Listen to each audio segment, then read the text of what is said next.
Bienvenidos a Estrategos, tablero de ajedrez geopolítico.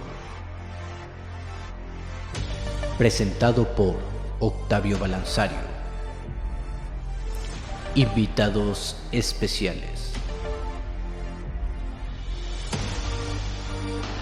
Hablaremos sobre geopolítica, conflictos internacionales, historia y política.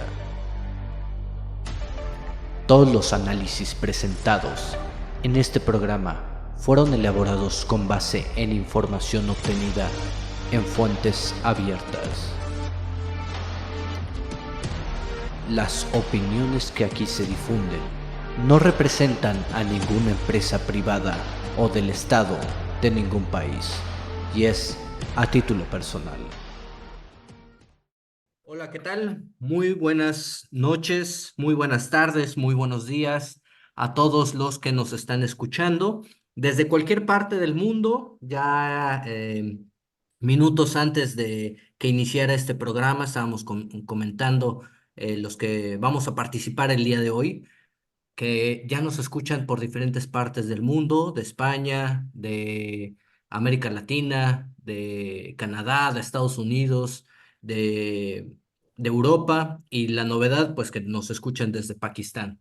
Entonces, a todos aquellos que nos escuchan, a todos aquellos que se toman ese tiempo de escucharnos, de conversar con nosotros, porque al final de cuentas esto es una conversación entre no nada más nosotros, sino de todos ustedes.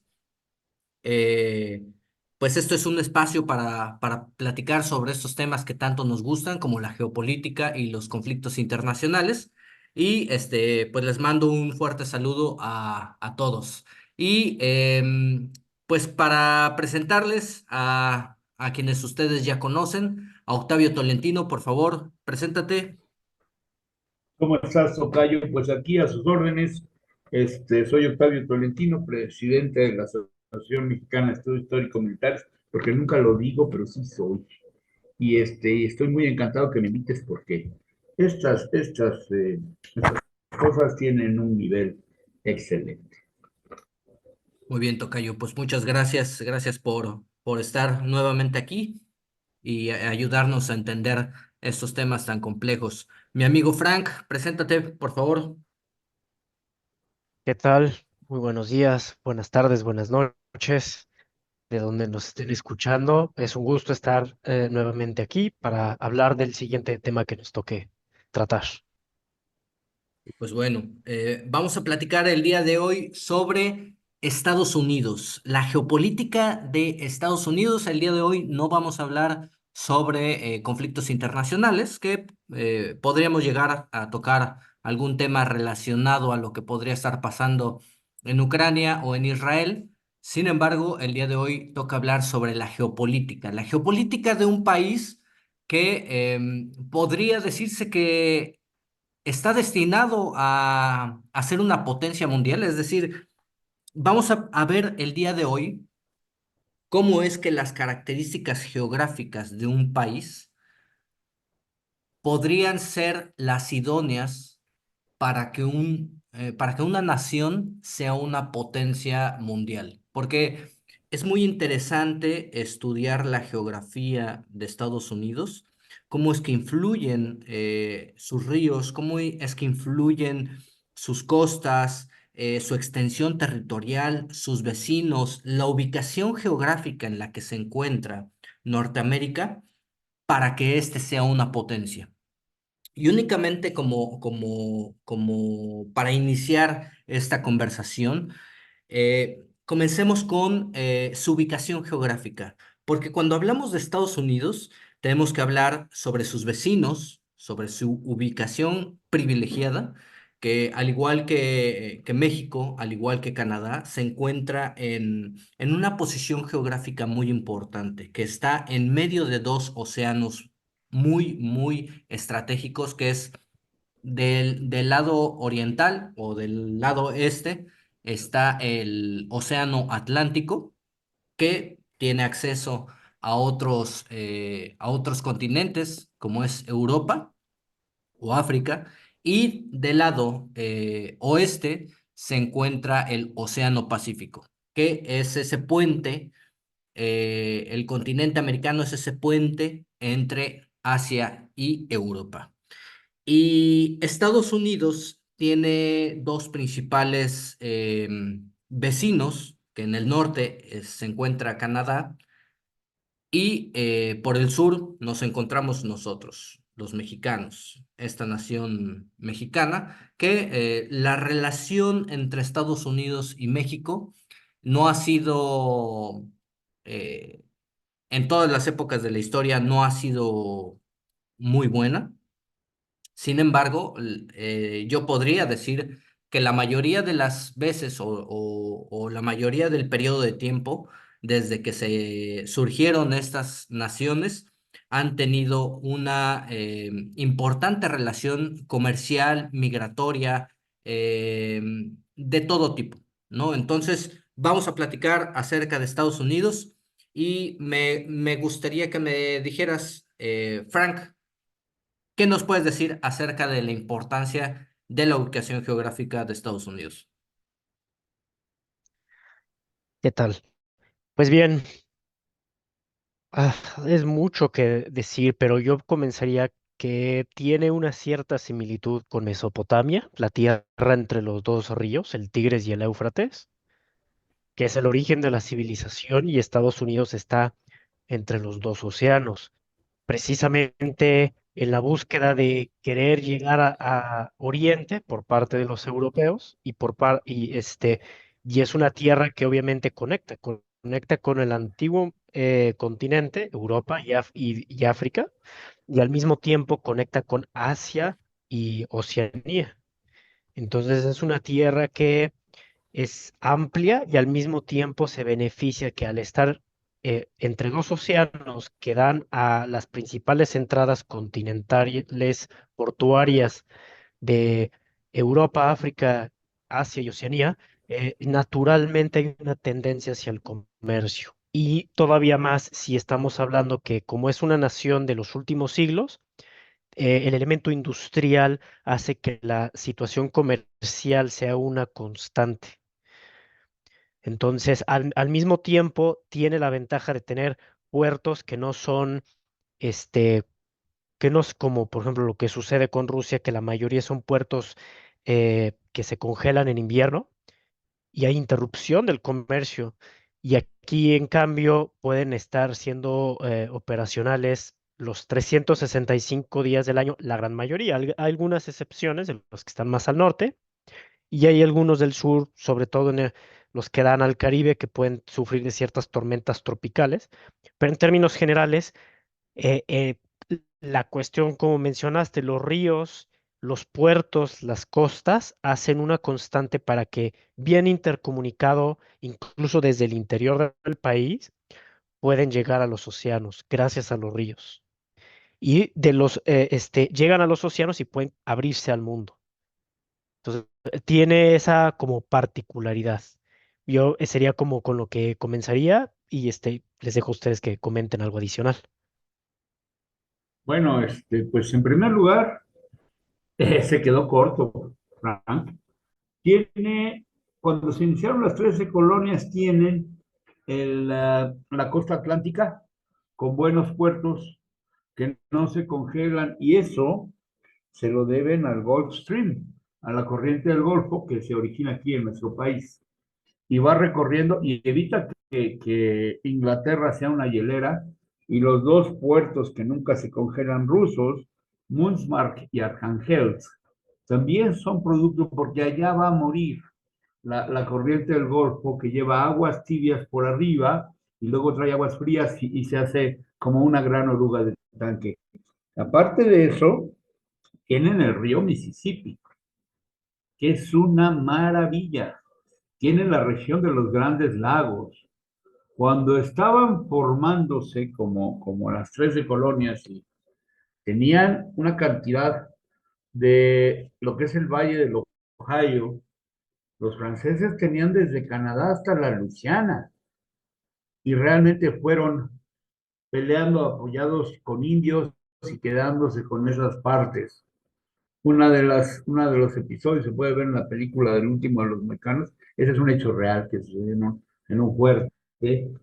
Y bueno, una vez que se establecieron y que decidieron hacerse independientes, emanciparse, básicamente porque los ingleses les cobraban muy caro los impuestos y pues el rey los veía desde lejos, ¿no? El asunto es que Estados Unidos, pues no me quiero deshacer en elogios, pero hay que hacerlo porque esos padres fundadores, la constitución que hicieron, sus conceptos, porque uno siempre se imagina a George Washington, ¿no? Cruzando el río y George Washington tenía 250 esclavos en su plantación. Pero bueno, Estados Unidos dejó las bases para ser un país bien estructurado. Después, y si lo vamos a ver a grandes rasgos, empezaron a traer gente, irlandeses, ingleses, alemanes y hasta rusos, que emigraban para acá y trabajaban en la industria del acero. La parte norte de los Estados Unidos se convirtió en un portento industrial y luego ya vino la guerra de secesión entre ellos mismos por la cuestión de los esclavos.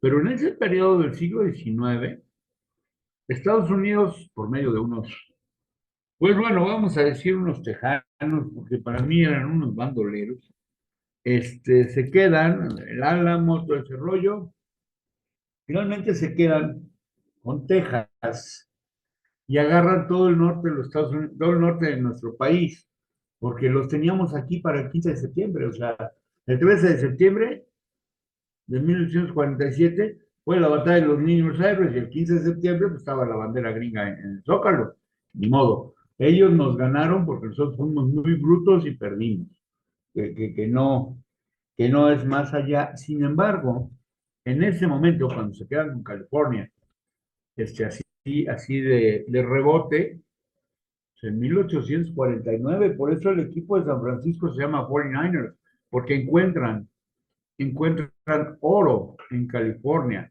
Y esto es el avance masivo, las rocallosas, cargándose a todos los indígenas. Sí, ya desde el principio, cuando hicieron aquello del Día de Acción de Gracias, pues hombre, es muy bonito y todo, pero después de que se comieron los guajolotes, también se comieron los indios. Pero así son, o sea, tampoco me voy a poner de, oye, pues no, también Cortés vino y hizo lo que se acostumbraba en el tiempo. O sea, no, a mí me cae gordo el revisionismo histórico y por otro lado, que queramos ver la historia del siglo XIX con la óptica del siglo XXI. Pues no, un deporte que a mí me encanta, que es el béisbol, pues no ves en los 20 cómo jugaban y cómo juegan ahora, es otro mundo, pero no, eso es un ejemplo sutil. Y luego después les venden Alaska, y en Alaska se encuentran petróleo y oro, o sea, realmente ese periodo de la historia de los Estados Unidos fue muy afortunado, sentaron las bases de ser una potencia, pero lo importante de ellos es que dijeron, bueno, pues hay que hacer un ferrocarril de un lado al otro, y unieron las dos cosas con un ferrocarril. Al norte tienen los grandes lagos, tienen mucha agua, y tienen a los canadienses, franco-canadienses y anglo-canadienses, que después de que les compraron la Luisiana, ese tremendo corredor que tenían los franceses, si no hubieran ganado esa posición, hablarían francés. El asunto es que en todo ese enorme territorio solo había 60,000 franceses. Y de las 13 colonias ya independizados, pues llegó gente de todos lados, era una tierra de oportunidades, y así, dale para allá y donde llegues, esa es tu tierra, con todas las broncas e injusticias que se llevaron a cabo, pero genocidios contra los indios, pieles rojas, los indios originarios. Pero Estados Unidos es un país muy de admirarse. Finalmente, con los canadienses se llevan bien por esa madre patria común que es la Gran Bretaña, que bueno, pues allá ellos con su madre patria, pero bueno, es lo que yo pienso de los Estados Unidos, de su situación, porque si tú los ves en los inicios, pues bueno, buenas tierras, podía, pero no había una gran, buenos puertos, Filadelfia, Boston, todo eso, pero no pintaban para ser el monstruo en el que se han convertido, ¿no? Su surgimiento es en el siglo XIX, muy afortunado. Esa es la opinión que yo tengo de la situación de los Estados Unidos y los grandes ríos que tienen el Ohio, tienen un montón de ríos que riegan todo Estados Unidos. El Mississippi es una maravilla. Y bueno, ¿qué te digo? Pues es un gran país, donde también le compran la Florida a los españoles. De ahí se echaron al plato a los seminolas, pero bueno, ya un día hablaremos de a quiénes se echaron al plato y a quiénes no. Esa es mi contribución. Sí, pues es una serie de eventos afortunados para los norteamericanos y no nada más afortunados, ¿no? Sino de movimientos estratégicos y diplomáticos, de negocios también con otras naciones, como ya bien lo decías, ¿no? Le compran la Luisiana a los franceses, que en ese entonces pues estaba en el poder Napoleón. Napoleón tenía que financiar su guerra en Europa y les termina vendiendo la Luisiana, que se podría decir que con eso duplican la extensión de territorio que eran en ese entonces los Estados Unidos, porque el territorio norteamericano abarcaba desde la costa este hasta el río Mississippi. Esa frontera natural era el límite de las 13 colonias, era hasta donde se habían expandido. Y la Luisiana era un territorio muy grande pues ahora sí que en el continente americano.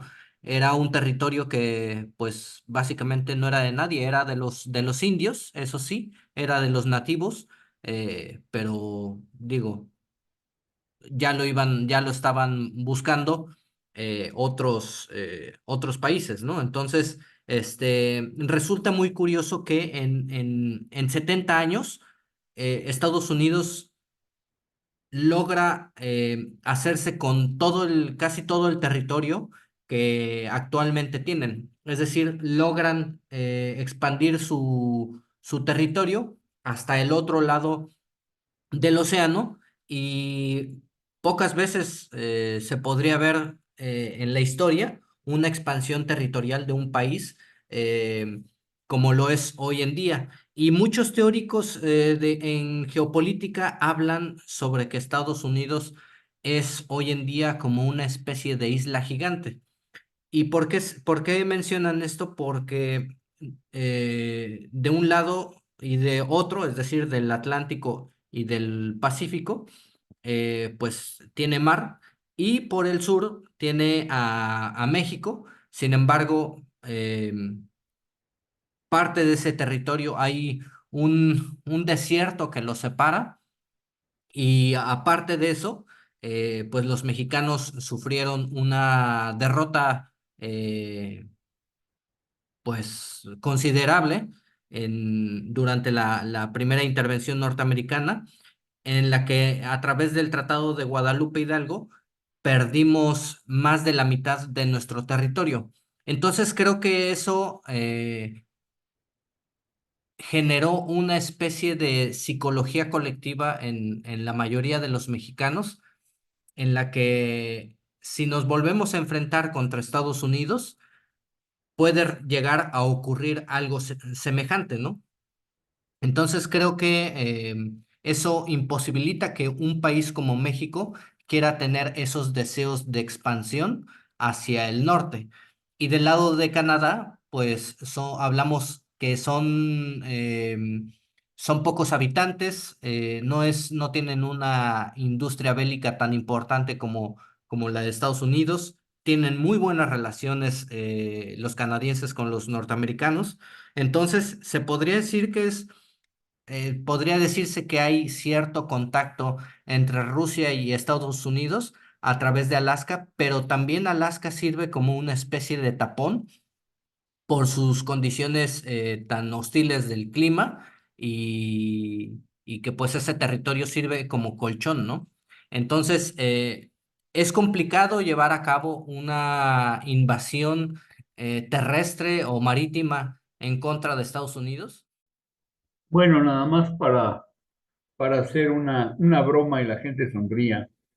Por ahí de los 60, ante la caótica situación económica de este país, es una broma, es un chiste. Dicen que alguien se acercó y le dijo al presidente en turno: señor presidente, tengo la solución. Dice, vamos a declararle la guerra a los Estados Unidos, igual que Japón, Italia y Alemania. Nos derrotan, nos pegan un plan Marshall y nos recuperamos. Crece nuestra economía y dicen que el presidente le dijo: ¿y si les ganamos? O sea, es así como que siempre la relación entre México y los Estados Unidos ha sido tensa, complicada. Somos amantes mal avenidos, siempre nos estamos peleando, siempre estamos juntos, porque los dos nos necesitamos. Y bueno, aquí en los Estados Unidos se ha puesto, porque es un país de migrantes. El mismo Trump, su apellido es de origen holandés. Pero yo sí creo que Estados Unidos es una isla, pero a mí también me da la impresión de que Estados Unidos quiere abarcar más de lo que puede manejar. O sea, él tiene una posición geopolítica en la cual, sin hacer desplantes, y bueno, ahorita se está quedando evidenciado y la gente, su misma gente, sus mismos israelitas de religión judía, han ido a protestar diciendo: no, nosotros no estamos de acuerdo con lo que están haciendo. Y el mundo en general les dice: oye, ¿qué pasa, no? Pero, pues, por ahí alguien decía, un analista político de geopolítica, decía: bueno, el problema es que Estados Unidos, el Congreso, el que realmente mueve el Congreso, es el Estado de Israel. Y yo creo que sí, el cabildeo, la potencia, todo lo que se ha incrustado ahí, bueno, el yerno de Biden, ¿no? De Trump, pues es absolutamente judío, y dentro de los judíos, estos son házaros, como Kissinger, o sea, no son semitas que nacieron en el área de donde está Israel, sino gentes que adoptaron la religión israelita del Mar Negro y de Alemania. Esos son házaros, no semitas. Y Netanyahu lo es. Y realmente el gran házaro que tuvieron ahí, pues fue Henry Kissinger, un verdadero genio para manejar las relaciones internacionales. Pero bueno, ahora tienen ahí a alguien que parece chivo en cristalería, pero bueno, ya me estoy extendiendo. Gracias. Que yo sí estoy de acuerdo a un cierto revisionismo histórico, siempre y cuando sea mesurado y disciplinado, porque obviamente hay historias que están influenciadas con la idea que el país quiere dar de sí mismo a los ciudadanos, es decir, la historia oficial. Y es lo que decía Orwell, ¿no? Quien controla el presente controla el pasado y quien controla el pasado controlará el futuro. Y claro, ahora con el conflicto hay una revisión de nuevamente sobre Estados Unidos, qué es como nación y a dónde va. Es muy interesante ver que Estados Unidos, nada más por la geografía, se ve como un país que tuviera ciertos beneficios, pero difícilmente se hubiera, sin elemento humano, se hubiera visto como una superpotencia, porque bien pudieron haber sido varios países, entre ellos, por ejemplo, uno basado en la costa oeste y otro en la costa este, si no se hubiera industrializado y creado una cierta infraestructura que conectaba a los estados. Algo similar enfrenta Rusia si no hace algo con su situación demográfica, porque en Siberia y otras zonas del este, las zonas asiáticas de Rusia, los eslavos son minoría. Entonces, claro, aunque los rusos todavía no están ahorita muy metidos en el río Níper, sino están tratando de destruir las defensas creadas desde 2014, un río es una frontera natural fácilmente defendible porque no cualquier punto se puede utilizar para invadir. Em, y podemos ver que se hacen grandes esfuerzos para precisamente evitar una defensa eficiente de esos puntos, ¿no? La guerra del Yom Kippur entre Egipto, Siria e Israel, sobre todo cuando los egipcios cruzan para reinvadir la península del Sinaí y recuperarla. Hay mucha decepción en términos de inteligencia para que los soldados israelitas no puedan montar una defensa eficiente. Y por otro lado, también vemos guerras anteriores, ¿no? La reconquista, cada campaña importante era de río a río, pero era del norte hacia el sur. Entonces avanzaban y ya que ocupaban los puntos importantes hasta un río, fundaban nuevas ciudades que servían de fuente de defensa y, y se esperaban posiblemente un siglo en lo que podían estabilizar esa zona, recrear un estado y luego volver a avanzar. Estados Unidos, pues lo curioso es que va avanzando industrialmente, lo cual facilita el crecimiento exponencialmente a corto plazo, pero también hay una tasa alta de natalidad y una alta migración, sobre todo europea, que es una migración que se adecuaba a, a un estado moderno, industrial, que tenían una educación, cuando menos de laboral, que se adecuaba a este tipo de modelo. Hubiera sido muy difícil que teniendo los migrantes que hoy en día tienen, hubieran podido hacer la nación, porque muchas de las profesiones son como que para una sociedad que no ha hecho el salto a una sociedad digital industrial, ¿no? Y en ese entonces pues, sería todavía muy difícil.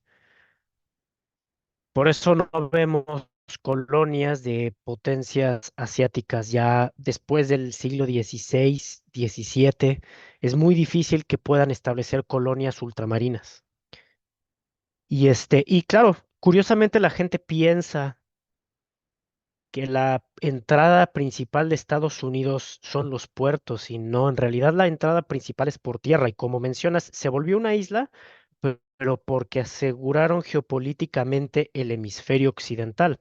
No nada más es la cuestión de vencer a México, sino que militarmente, sobre todo en la Marina y en la Fuerza Aérea, dominan completamente a todo el continente americano. No hay nadie en, por ejemplo, Sudamérica o el Caribe que pueda realmente representar un desafío. El más cercano, nada más por el tamaño, los recursos que tiene la población, es Brasil, pero a lo mucho sería para intentar defender su territorio, no para hacer un desafío geopolítico en la dominación del hemisferio occidental. Por eso es como, así como los romanos denominaron el Mediterráneo como el Mare Nostrum, nuestro mar.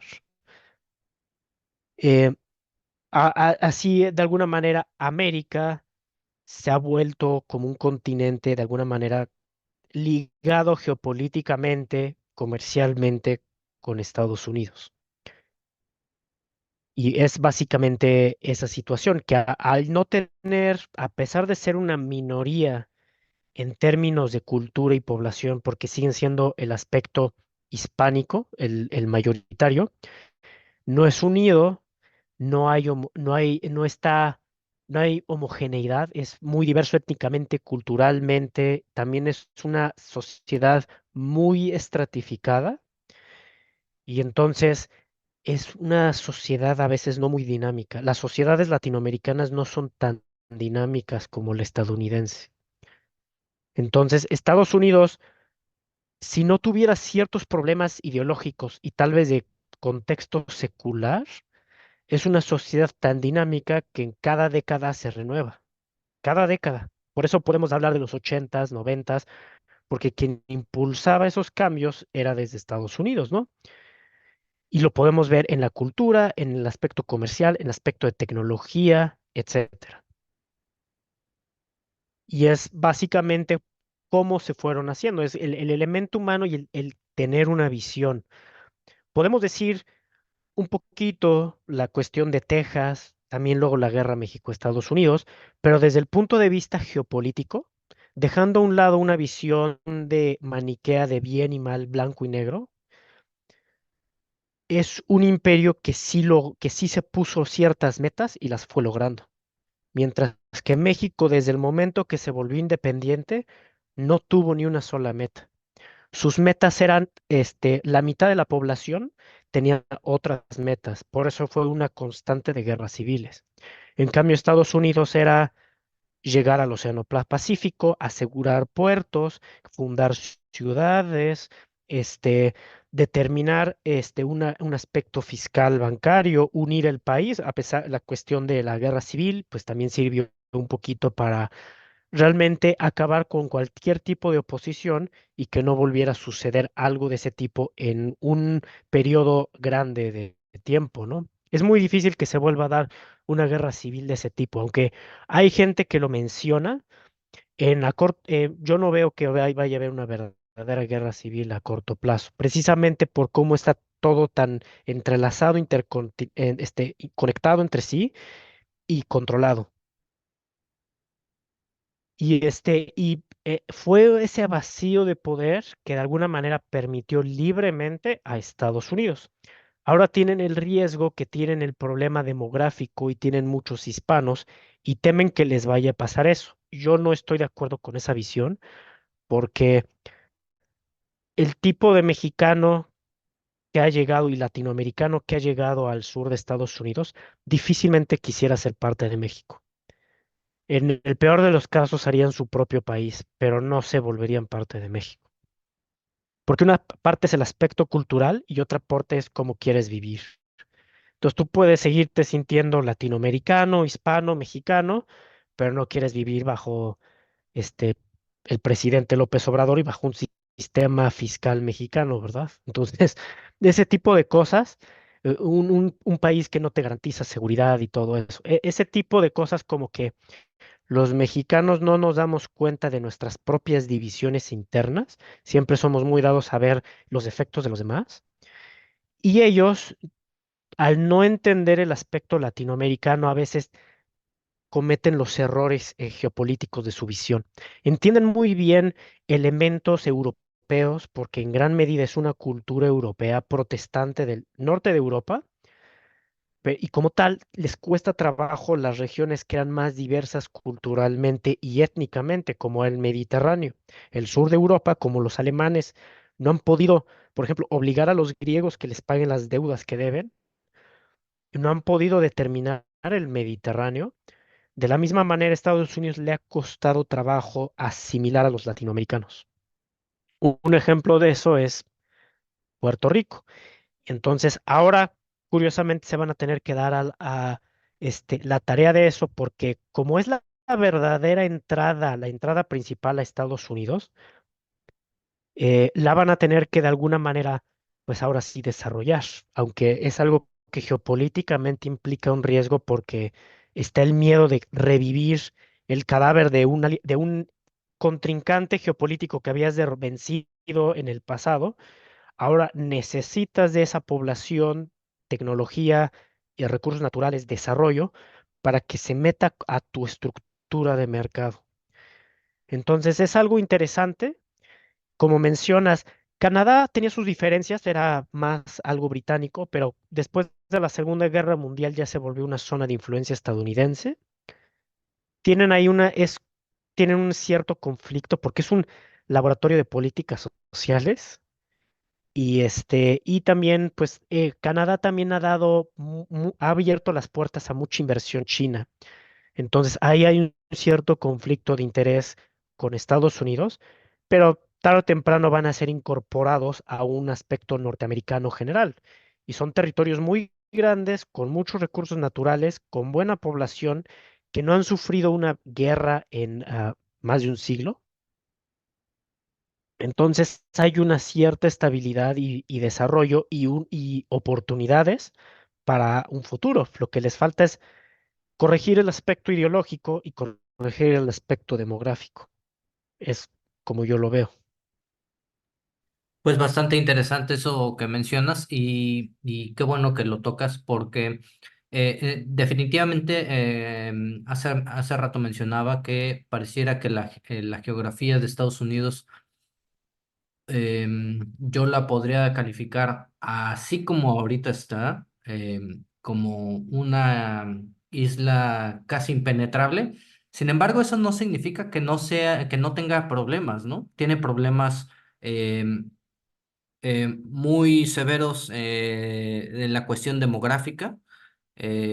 Los blancos anglosajones casi no quieren tener hijos, cada vez hay más hispanos, hay mucho consumo de drogas, mucha venta de armas, tienen problemas ahorita políticos.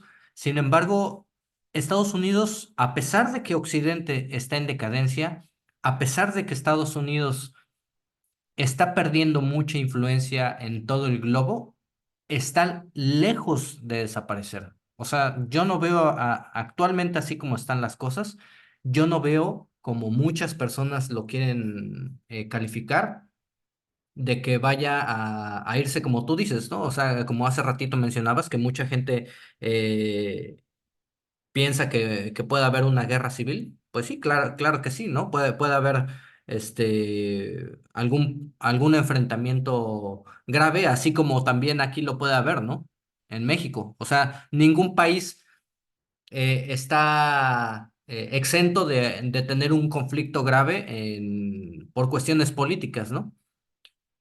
Sin embargo, la realidad es de que a pesar de que Estados Unidos podría estar en decadencia, está lejos de desaparecer y está lejos de dejar de ser una potencia, porque tú bien lo mencionabas, pareciera que cada década se renueva y podría ser el comienzo de una nueva era para Estados Unidos, para su reivindicación, para que sus políticos o sus nuevos estrategas hagan un ejercicio de ahora sí que de introspección, de mirada interna y corregir esos errores, como tú lo mencionas, ¿no? La cuestión ideológica.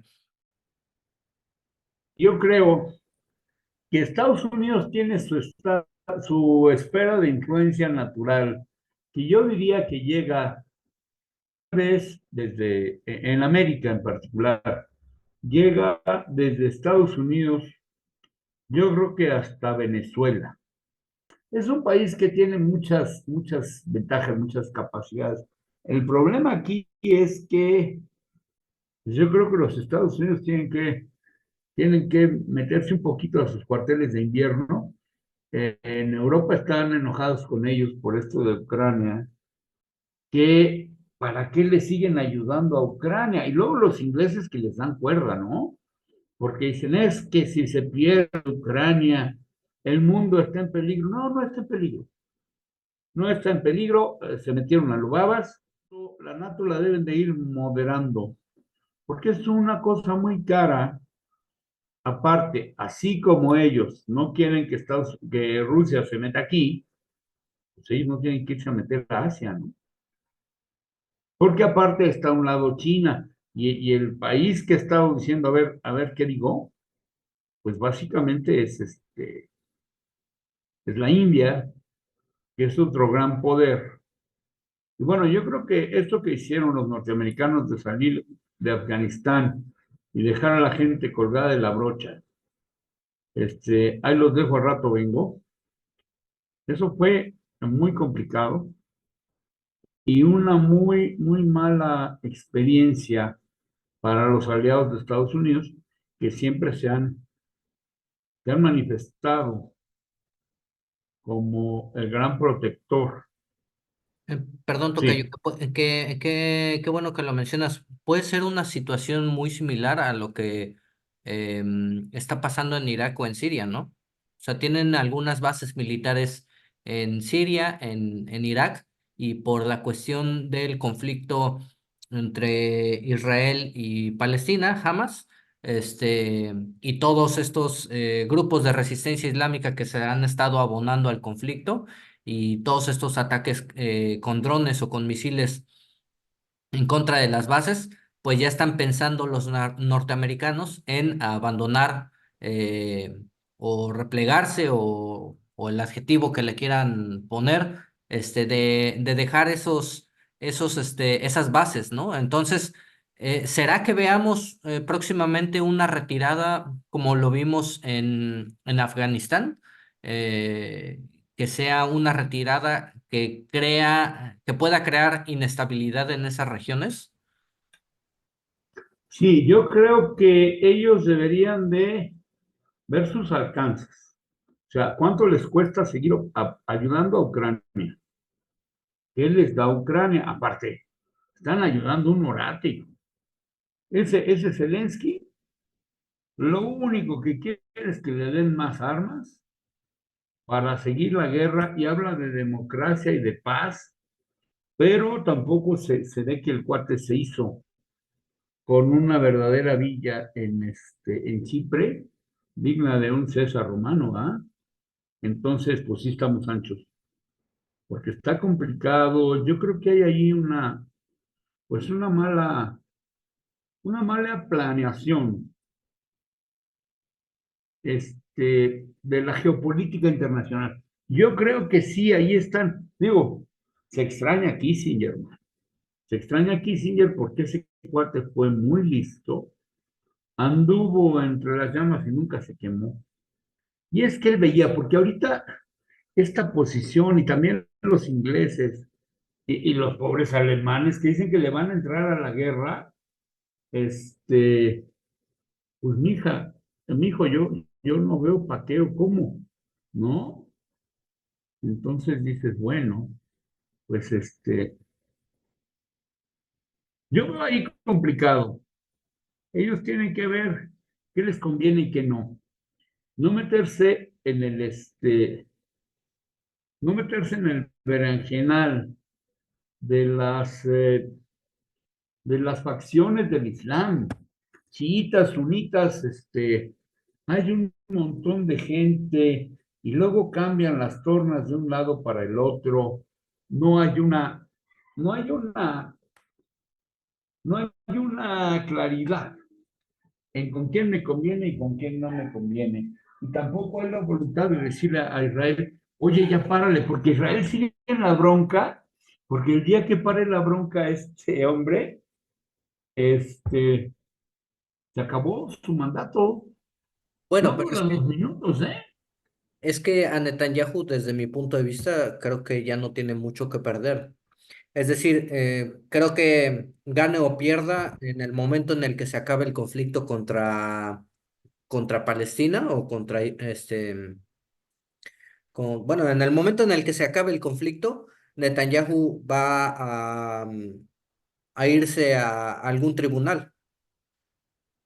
Lo Entonces, que pasa es creo nada más si me permites terminar, ujú, creo yo perdón, que Netanyahu ya no tiene nada que perder. Si pierde la guerra o llega a un acuerdo de paz, lo más seguro es que Netanyahu vaya a un tribunal y termine en la cárcel. En el mejor de los casos, digo, en un escenario no tan favorable, va a ser destituido. Ganancia ya sería que ganara la guerra y que no se vaya a la cárcel. Creo yo que las posibilidades de Netanyahu son muy limitadas y al final él sabe que ya no tienen, o sea, ya sus posibilidades son muy limitadas desde mi punto de vista. yo creo que no la va a ganar. Bueno, la podría ganar cometiendo un genocidio bestial. Pero yo creo que como están las cosas, no la va a ganar. Jamás. Es como un ratón en su casa que se esconde por las puertas. No lo van a agarrar nunca. Ya mató a muchos civiles. Y ahora anda tirándole coscorrones a los del sur del Líbano. ¿Sí? ¿Cómo para qué? Esos son más fuertes y están mejor armados. Este, y yo digo, bueno, ¿te vas a pelear con esto? Y la verdad es que a mí lo que me da miedo es que Israel tiene armas nucleares. Y este cuate tiene cerebro de pollo. Entonces, en un arrebato de berrinche, avienta un canicazo y ya se armó la San Quintín, mano. Porque me recuerda mucho a la Primera Guerra Mundial, todas las alianzas que había y nada más mataron al archiduque y se armó, se acabó Europa, ¿no? Se suicidaron los europeos. En fin, a mí me preocupa eso. Ahora los hutíes los están bombardeando y bombardeando, este, y no les van a hacer ni cuentos, porque pues se esconden en la sierra, es como Villa con 50 hombres, ¿no? Aquí en la sierra de Chihuahua no lo agarraba nadie. Entonces digo, bueno, el asunto es, verdaderamente el comercio en el Mar Rojo no está tan complicado. Los hutíes son sostenidos por Irán, pero tampoco a Irán le hacen, por Irán, sí, por Irán, pero tampoco le hacen mucho caso, ¿eh? Esos hacen lo que se les pega a su regalada gana. Entonces, ¿a qué te metes en esas danzas? ¿No tenían ahí una bola de barcos los europeos? Está Pu- canijo, ¿no? Pues es que yo creo que por eso Lo- también el conflicto se está saliendo mucho de las manos, porque ni Israel le está haciendo mucho caso a Estados Unidos, como tampoco los hutíes le están haciendo mucho caso a Irán. Yo podría decir que son mucho más subordinados Ansar Allah a Irán ajá. que los israelitas a Estados Unidos. Yo veo que se les está saliendo mucho de las manos a los norteamericanos la cuestión de Israel. O sea, no los terminan de abandonar, o más bien no los abandonan porque son un aliado estratégico, tienen muy buenas relaciones y el lobby judío y de Israel es muy importante en Estados Unidos, pero creo que sí se está volviendo un aliado un tanto incómodo por parte de Estados Unidos. Es decir, no los están ayudando. Y es más, no recuerdo a quién estaba escuchando la otra vez, de que podría estar Netanyahu creando cierta inestabilidad para que caiga Joe Biden y entre Donald Trump. Pero Donald Trump es más afín a Netanyahu, ¿no? Pero, a ver, nosotros andamos en medio de las patas de los caballos, nosotros no tenemos vela que tocar. ¿Cómo ves? Digo, Estados Unidos tiene que mantener su posición, es así como su prestigio. Es la potencia más grande del mundo, aunque ahorita económicamente los chinos están fuertes, ¿sí? Y los rusos, nos guste o no, pues tienen bastantes misiles, ¿sí? Coincido en que mencionas, Israel no es una persona, no es un país sujeto a Estados Unidos, es al revés. Ahí está donde está la dinámica inusual. Estados Unidos está sujeto a la geopolítica de Israel porque los viene a salvar de sus errores, no los puede dejar solos. Porque por la gran influencia de los judíos estadounidenses, desde el comienzo de Estados Unidos siempre hubo una presencia de ciertos grupos judíos o incluso gente que ya no era judía, pero que era étnicamente judía, que controlaba los primeros bancos, algunas de las primeras empresas, cierto sector del gobierno. Entonces son desproporcionadamente influyentes con su número de personas. Entonces, por sí mismo es el grupo étnico más influyente de Estados Unidos, siendo que apenas son poco más de 6 millones. Pero es por precisamente lo que controlan de economía y política. Ese es un punto, digamos, una debilidad. Si hacemos un estudio FODA de fortalezas, oportunidades, debilidades y amenazas, esa es hasta cierto punto entre una debilidad y una amenaza de Estados Unidos.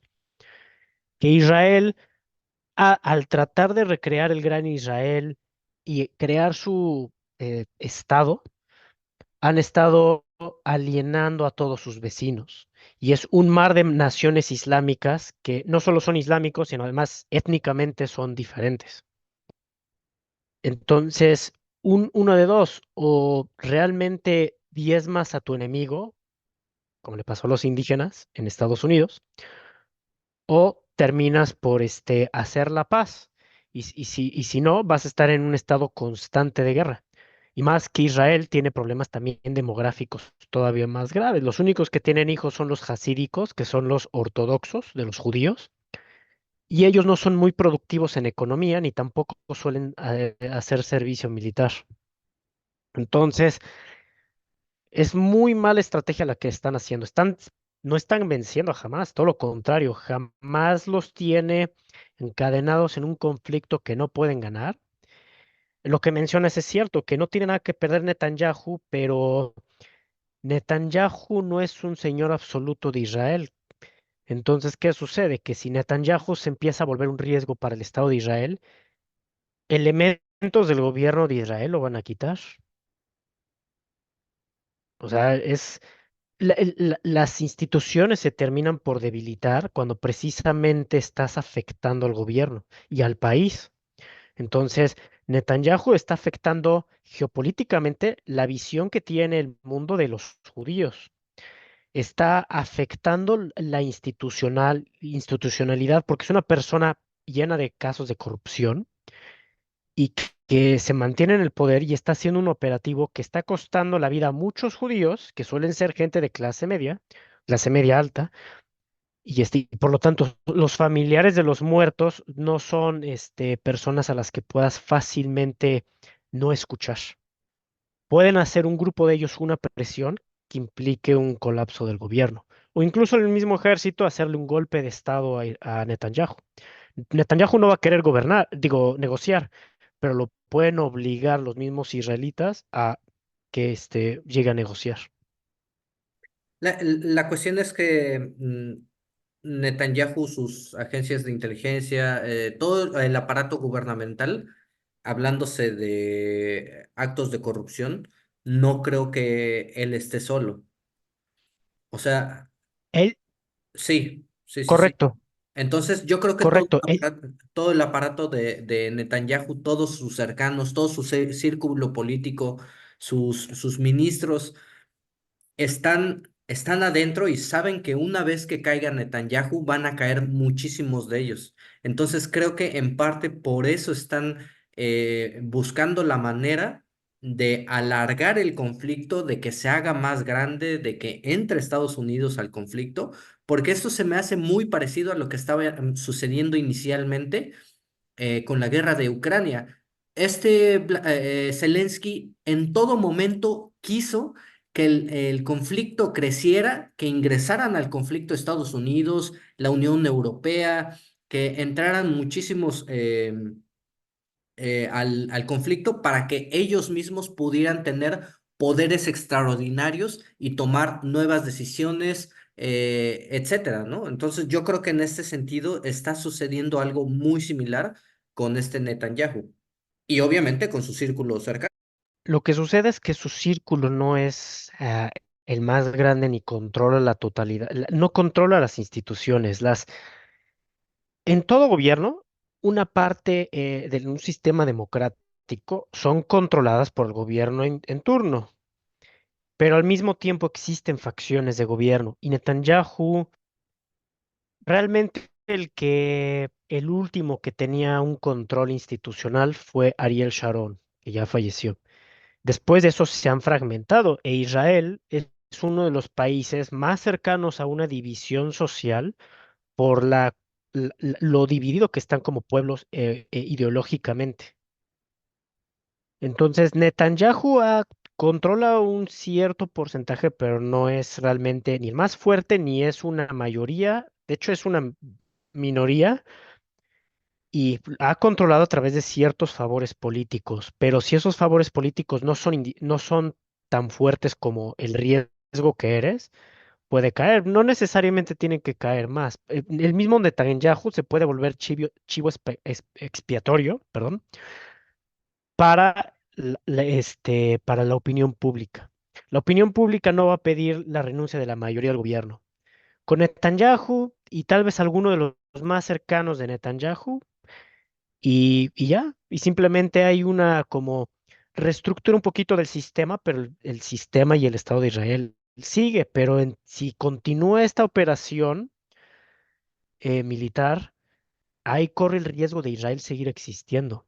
Ellos quieren escalar no por la razón política, él sí, pero los demás que rodean a Netanyahu no por el riesgo de que vayan a caer, sino porque están viendo la opción en este momento pegarle en a un mayor número de enemigos de Israel, ahorita que Estados Unidos está en las últimas de poder hacer una proyección a corto plazo, proyección mundial de fuerza, y lo están, a mi forma de ver, lo están viendo que se está Estados Unidos perdiendo esa fuerza. La guerra de, hay que ver, el sexenio de Obama fue un sexenio más malo que bueno en realidad.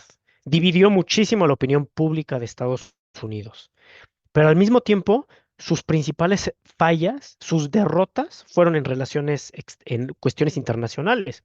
No quitó a Bashar al-Assad, quien financiaba ciertas milicias que se oponían a Bashar al-Assad de Siria, fue Obama.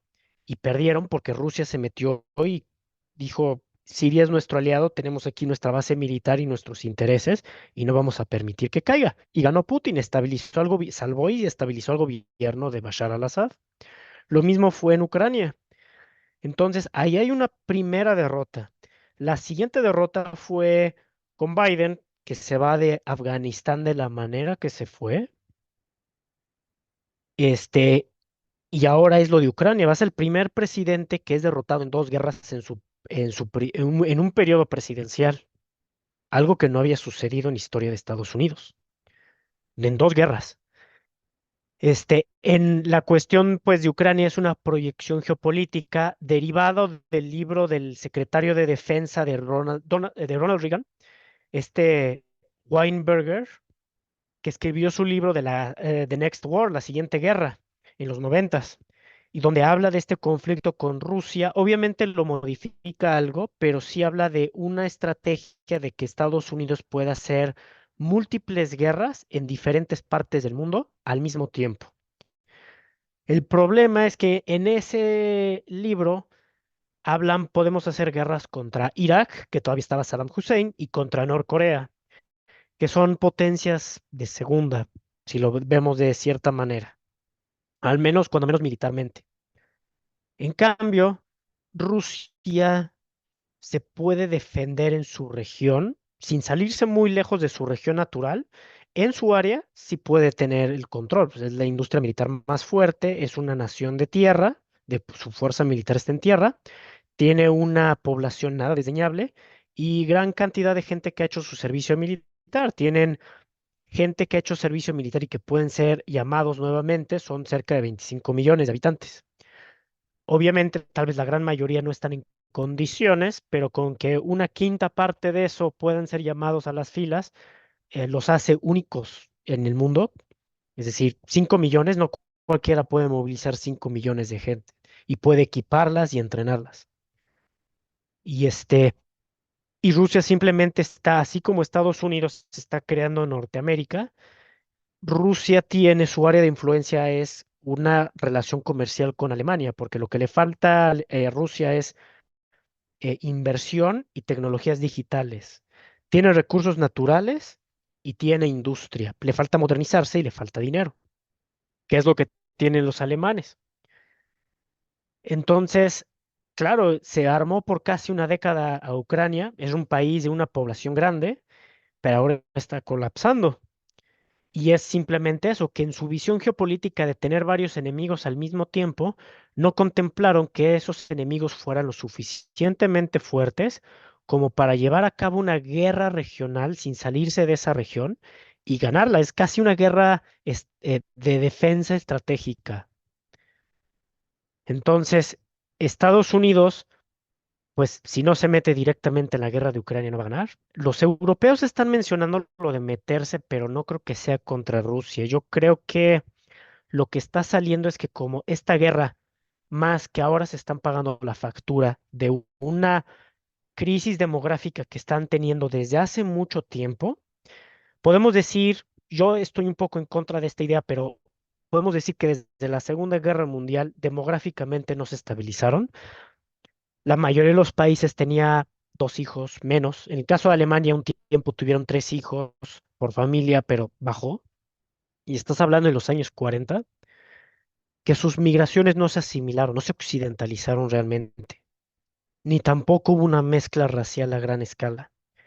Entonces, ahora que sus economías ya están empezando a verse afectadas, yo recomendaría que vean ahorita ahorita el problema de la deuda y los intereses de Inglaterra o el boquete que tienen los franceses, que yo creo que están diciendo, vamos a llamar por del pretexto es de la cuestión del riesgo de Rusia, pero es movilizar más gente para tener control interno de sus países, que no tengan una rebelión social de, pues, poblaciones que pertenecen a lo que en teoría son minorías étnicas, pero si uno se pone a pensar por gráfica de edad, por sector de edad, tal vez ya son la mitad o hasta más de la mitad de los jóvenes, de la gente que tiene 18 años en ese país. Entonces, lo que quieren es que no haya un colapso del Estado, no solo del gobierno, sino del Estado. Vamos a ver qué sucede en ese tipo de situaciones. Estados Unidos planteó una geopolítica de, vamos a ver si con esta guerra de Ucrania colapsamos, exitosamente defendemos Ucrania y luego provocamos un cambio de gobierno en Rusia. Rusia vuelve a manos de cierto sector geopolítico de Estados Unidos, porque incluso dentro de Estados Unidos hay varios grupos con intereses geopolíticos diferentes, ¿no? Kissinger pertenecía a un grupo y ahorita hay otros grupos que están en el poder. No vamos a especificar, pero vamos a decir que son élites diferentes que están ahorita en una lucha política y geopolítica. Si colapsaran a Rusia, tienen el trampolín para el acceso a Asia Central, que es la última frontera para Estados Unidos, porque como es una potencia primordialmente marítima, el centro de Asia, que no tiene océano y que por lo tanto sus portaaviones no pueden llegar, pues no es un área que puedan controlar. Y necesitan el centro de Asia para brincar hacia el corazón de la India, el norte de la India, o hacia China. Pero como no parece que vayan a ganar en Ucrania, ahora le surgió inesperadamente, yo creo, la cuestión de Israel, ahora lo de Yemen, ahora puede ser que sea también con el Líbano, con Hezbollah, pero no, la opinión pública de Estados Unidos no está con el gobierno de Biden. De hecho, las noticias de ayer es que Biden le pidió a la Guardia Nacional de Texas que quiten las vallas que habían puesto. Esto se debe a que el 12 de enero se murieron varias veces varios migrantes en un mismo punto del cruce del río Bravo, se fueron ahogando. Un haitiano ahogó a dos venezolanos y luego una madre, no sé si centroamericana o venezolana, se ahogó con dos hijos, y en parte porque la Guardia Nacional de Texas evitó que la patrulla fronteriza entrara a salvarlos. Y ahora Biden con tropas federales está amenazando con entrar a Texas, y el gobernador de Texas con la Guardia Nacional de Texas y de otros estados, ya hay al menos 25 estados apoyándolo, más otros grupos milicianos, están parando a Biden. Entonces, y la opinión pública está apoyando en términos generales. En términos generales, hay que entender los matices en esto, pero en términos generales, al gobernador de Texas antes que a Biden. Entonces Biden está en una situación que no creo que pueda utilizar tropas. Yo no creo que se vayan a enfrentar. Muchos de las guardias nacionales fueron veteranos del ejército regular y estuvieron en Irak juntos y en Afganistán. No creo que vayan a quererse enfrentar. Pero sí veo que entonces Biden el gobierno federal se va a desprestigiar mucho al gobierno central. Eso sí impacta más en la opinión pública que lo que pasa en Yemen, que lo que pasa en Líbano. No se van a meter a los Marines, no se van a enlistar al ejército ni a la marina para estar interviniendo en esos países en este momento. Antes se metieron para combatir en Afganistán y en Irak porque fue el 11 de septiembre. Lo de las Torres Gemelas sirvió para unir a la población americana, pero ahora que no ha habido algo similar, pues no están interesados en meterse en las Fuerzas Armadas, más bien están interesados en poder comprar una casa, poderse pagar una boda, casarse. Son cosas que ahora la gente joven no puede pagar. Entonces, esa falta de visión de solución de problemas internos, de la desestabilización social que hay en Estados Unidos, social y económica, más una completa estrategia un poquito casi como si fuera hecha por alguien que bebe un poquito, no quiero sonar muy bíblico, pero que ha bebido un poco de la copa de la soberbia demasiado y que por lo tanto no hizo un análisis claro de lo que estaba pasando. Los mismos judíos les pasó en Israel, que pensaban que tenían controlado a Hamas, ellos son los que lo financiaron para que Gaza tuviera un gobierno no leal al gobierno del del, lado occidental, la zona de Cisjordania, que es la otra zona de los palestinos. Pues ellos mismos financiaron a Hamas.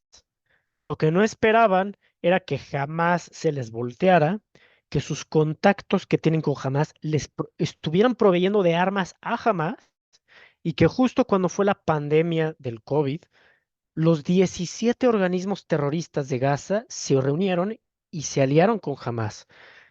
Entonces, esto es una guerra que no se trata de ganarle en campo de batalla a Israel, es no ser derrotado y prolongarla, y eso es una derrota del gobierno en turno de Israel y desencadena las crisis que llevan acumulándose. Esta acumulación de crisis va en un estado normal, que todo va bien, pues es, ok, una mancha negra en este gobierno y tal vez ya no se reelige, ¿no? Pero en un gobierno donde hay mucha división social, problemas económicos, donde el mundo ya ahorita está muy polarizado, implican cambios más fuertes, más rápido. Israel, si no jala unidos contra Hezbollah, puede perder el norte de Israel.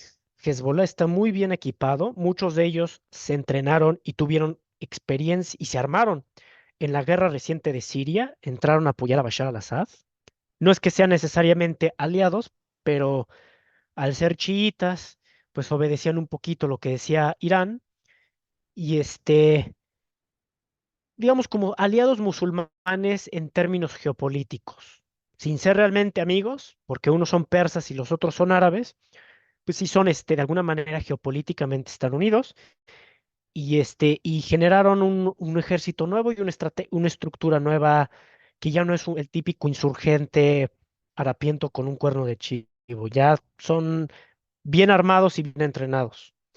Y que Israel tiene un problema que no puede movilizar a tanta gente a largo plazo porque su economía sufre por la falta de hombres que están trabajando y que ya no están en el área laboral. Y hay que, Entonces, es una... Sí, perdón, hay perdón. que agregar que el ejército de Israel no tiene esa experiencia, al menos su ejército de tierra no tiene esa experiencia de combate. Sí tiene muy buenas agencias de inteligencia, sí tiene muy buena fuerza aérea, pero su ejército de tierra no estaba preparado para una guerra terrestre Es, contra Hamas. es- contra Hamas no, estaba acostumbrado a las típicas guerras de antes, de el insurgente de que te aventaba con la resortera ahí de Palestina o con una guerra muy convencional como con las que tuvo con Egipto y Siria, de tanques y así. Pero la guerra de que intervinieron en Líbano por ahí el 2006, si no mal recuerdo, pues fue una guerra urbana donde los tanques pues no funcionan propiamente si no están apoyados de infantería. Y ahora lo que está pasando en Gaza es exactamente lo mismo. O sea, jamás está teniendo una guerra urbana donde no se quedan a pelear hasta la muerte, sino es causar algo de daño y replegarse y utilizar su red de túneles y estar desgastando al ejército israelí. Y el ejército israelí no tiene forma de cómo lidiar con este tipo de situación.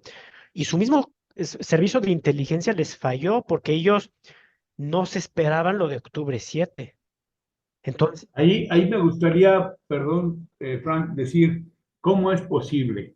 O los agarraron tragando camote, o no sé, vaya, este, fallas, este, y ellos, como dices tú, estaban como para las intifadas, eso de que aquellos les tiraban con resorteras, y estos les daban con balas de goma, y el tanque, pues, nada más los espantaba, porque aparte no tenían cómo tronarlo a los Merkaba, pero yo creo que tienen que parar la bronca. a ellos les mataron 1,200, ya llevan 28,000, o sea, ya, ¿no? No que muy bíblico, ojo por ojo y diente por diente, ya dejaron al otro pobre güey sin muelas, ¿sí? Y luego, cuando les dijeron que 2 estados en ese territorio se fueron a la Biblia para sustentar su derecho, digo, yo con todo el debido respeto a la gente que sigue cualquier religión, sus escrituras muy respetables, pero ¿qué tan históricas son? Son un acto de fe. ¿Cómo puedes tomarlo como pues como el tratado de Sykes-Picot, que al final del día les vieron la cara de mensos a todos y engañaron a los árabes y pues realmente siguen con lo mismo. Bueno, a mí me parece que un poquito de buena voluntad, porque ya los muertos están muertos, de los dos lados, pero ya se zumbaron a 50 personas de la ONU. O sea, gente que van ahí ahora sí que a meter paz, sacan más, ¿no? En fin, yo creo que es una situación que se está saliendo de control. Y por otro lado, por ejemplo, los daneses, vamos a ver los daneses, ¿qué onda? Tienen la compañía esta de Maersk, que es la compañía que mueve más contenedores en el mundo, y sin tener una justificación real, ya están desviando todo el tráfico por el Cabo de Buena Esperanza, para abajo le dan la vuelta al África, eso va a encarecer todo, ¿no? Sí, yo nada más aquí añadiría, sí están desviando porque la gran mayoría de estas empresas mercantes marítimas, en el consejo de dirección y accionistas, consejo directivo de la empresa, hay judíos. Y es curioso que creo que hasta el momento nada más por error un solo barco que no tenía, que no había, este, no hubiera judíos implicados en Estaba la empresa, involucrado con Israel, sí. pero todos están implicados con, es que si no son judíos de Israel, pueden ser judíos europeos. Y curiosamente, los hutis tienen inteligencia de saber qué barcos, de qué empresas, en términos generales, están ligados con los judíos. Ellos tienen Entonces, cómo saber en Eilat los barcos que van a llegar de dónde vienen. Por ejemplo, el barco que atacaron donde había 2 mexicanos, porque siempre hay mexicanos en cualquier lado, ¿eh? Aparecen de abajo de las piedras. Ese barco tenía bandera, ¿cómo se llama? De Monrovia, de Liberia, pero el barco era judío y cuando eligieron su manifiesto de carga, llevaba un montón de armas. Por otro lado, agarraron un barco, un petrolero, que era iraní y que los gringos se lo habían apropiado por la ley de si no dejas de construir el reactor, me lo quedo. Y dijeron los iraníes, soy era mío, nomás está regresando a donde venía, ¿no?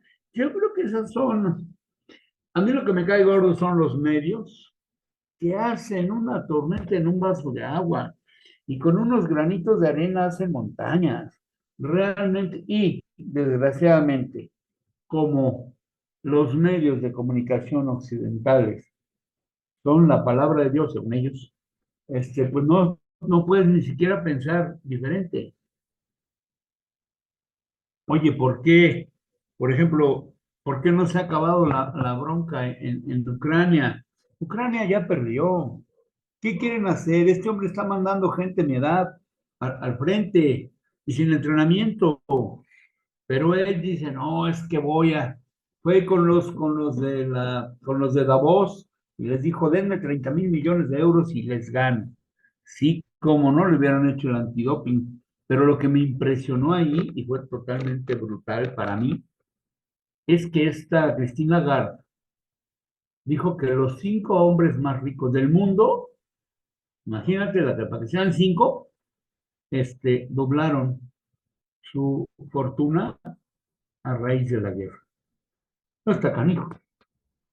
Está muy canijo. Desde donde yo ya tengo 66 años, al rato me estiro, pero ¿qué onda con los hijos, con los nietos, con el resto del mundo?